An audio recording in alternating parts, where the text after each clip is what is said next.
अस्सलाम वालेकुम, कैसे हैं सब। उम्मीद है आप सब बिल्कुल ठीक ठाक होंगे। आज की हमारी रेसिपी है पाए। तो यहाँ पर छोटे पाए जो है हमने ले लिए हैं 6 अदद। इनको अच्छी तरह साफ़ कर लिया था और अब इसको प्रेशर कुकर में डाल के पानी डाल दिया इतना कि जिसमें पाए जो है वो डिप हो जाएं। काली मिर्ची इसमें डाल दिया साबुत और 1 टीस्पून हम इसमें डालेंगे ज़ीरा साबुत और 1 टीस्पून इसमें हम डाल देंगे सौंफ। बड़े बेसिक से स्पाइसेस हमने इसमें ऐड करने हैं। इसके बाद हम इसमें ऐड करेंगे दालचीनी, 3 से 4 पीसेस है यहाँ पर, इसके ये ऐड कर दिए हैं। अब इसमें हम ऐड कर देंगे 2 जो है वो सब्ज़ इलायची और 1 मोटी काली इलायची जो होती है वो, ये भी इसमें डाल देंगे। इसके बाद हमने इसमें ऐड करना है लहसुन। लहसुन जो है वो साबुत जवेही में डाल दिया, आप चाहें तो यहाँ पे लहसुन का पेस्ट भी जो है वो यूज़ कर सकते हैं।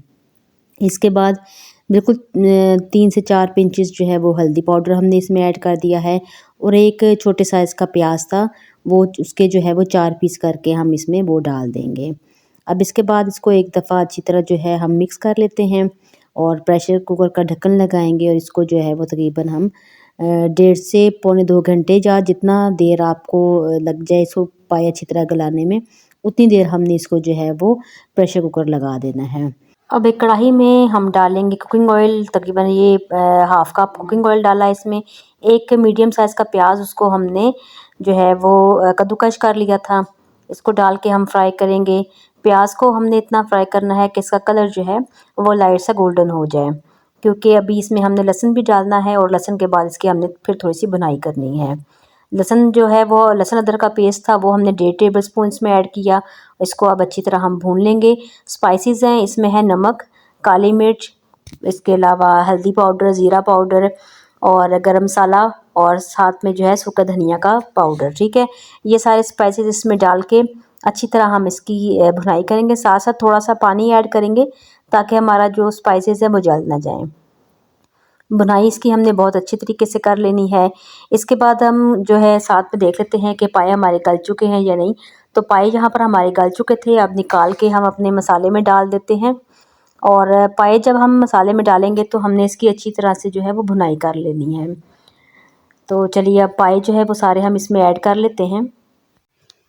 अब यहाँ पर हमने पाए जो है डालने के बाद इसको कम से कम 6 से 7 मिनट तक मीडियम टू लो फ्लेम पे अच्छी तरह जो है फ्राई करना है। इससे जो है हमारा जो मसाला है वो बिल्कुल इसमें घुल जाएगा, बिल्कुल भी अलग से जैसे प्याज अलग अलग नज़र आ रहा होता है उस तरह नज़र नहीं आएगा। पाए पकाने के बहुत सारे तरीके हैं, मैं डिफरेंट तरीके यूज़ करती रहती हूँ। तो ये वाले जो पाए हैं ये हम बिल्कुल थोड़े से शोरबे के साथ बनाते हैं, तो ये बहुत ही मज़े के बनते हैं। अब जो स्टॉक हमारा बच गया था पाए का जो शोरबा था वो अब हमने इसमें स्ट्रेनर इसलिए रखा है कि ताकि जो खड़े मसाले हमने इसमें ऐड किए थे वो जो हैं वो हमने पायों में इस टाइम नहीं डालने, क्योंकि उनके जो फ्लेवर है वो तो सारा शोरबे में आ चुका है। हमें जैसे उसका फ्लेवर चाहिए था, साबुत उसमें मसाले अब नहीं हमें चाहिए।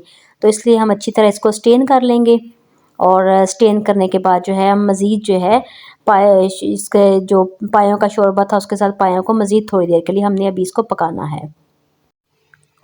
शोरबा हमने सारा इसमें ऐड कर दिया। अब इसके बाद हम इसको 5-1 मिनट मज़ीद पकाएंगे। इसको अब कवर लगा के ढक्कन लगा के इसको कवर कर देते हैं और 10 मिनट के बाद देखिए तो हमारा जो इसका ग्रेवी है वो बहुत ही कम हो चुकी है। ग्रेवी जितनी आपको पायों में पसंद हो आप उस हिसाब से रख सकते हैं। तो यहाँ पर मुझे थोड़ी सी ग्रेवी चाहिए थी आज। इस पॉइंट पर आप इसमें फ्रेश धनिया भी ऐड कर सकते हैं। मैंने यहाँ पर ट्राई किया वो धनिया डाला है, साथ में हरी मिर्चें डाली हैं। अब इसको हम करते हैं डिश आउट। तो आज की रेसिपी आपको कैसी लगी, पसंद आए तो लाइक और शेयर ज़रूर कीजिएगा। तो पाए जो है हमारे वो यहाँ पर कम्प्लीटली जो है वो गल चुके हैं। मैं अभी आपको शो भी करवा देती हूँ, ये देखें बिल्कुल सॉफ्ट हो चुके हैं यहाँ पे। ठीक है, तो आज की रेसिपी कैसी लगी, पसंद आए तो लाइक और शेयर ज़रूर कीजिएगा और मिलते हैं हम आपके साथ किसी नई वीडियो में। जब तक के लिए अल्लाह हाफिज़।